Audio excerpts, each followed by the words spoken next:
El gato con botas.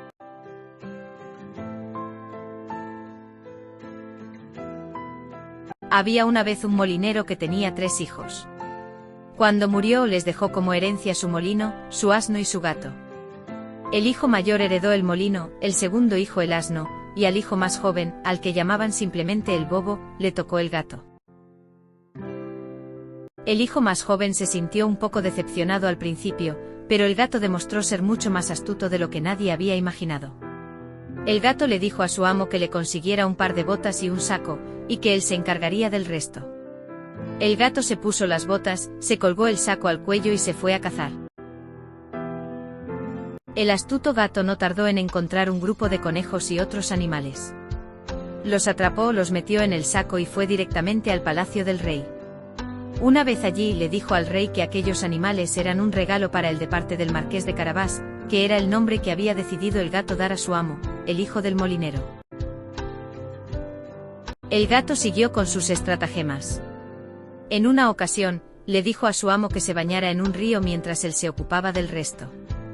Entonces el gato corrió hacia el río y ocultó la ropa de su amo. Cuando pasó por allí el carruaje del rey, el gato gritó que el marqués de Carabás estaba siendo robado. El rey, al ver al joven bañándose en el río, le ofreció ropa y lo invitó a subir al carruaje. En el carruaje el joven marqués conoció a la hermosa princesa y el rey le preguntó dónde vivían. El gato les enseñó un camino y les dijo que se adelantaría para recibirlos. El gato continuó con su plan, y en una última jugada maestra, visitó un castillo habitado por un ogro que poseía grandes riquezas.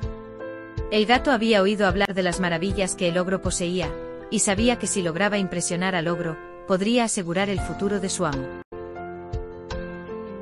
Cuando el gato con botas llegó al castillo, le dijo al ogro que había oído que era un gran mago capaz de transformarse en cualquier cosa.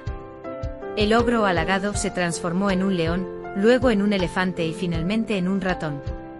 En ese momento el astuto gato aprovechó para cazar al ratón. Después de su festín, el gato abrió las puertas del reino y recibió al rey con la princesa y a su impresionado amo.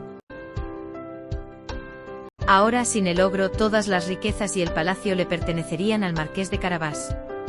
Cuando el rey supo de las posesiones del joven, no dudó en casar a su hija con el joven marqués, ya que a este también se le veía beber los vientos por la princesa.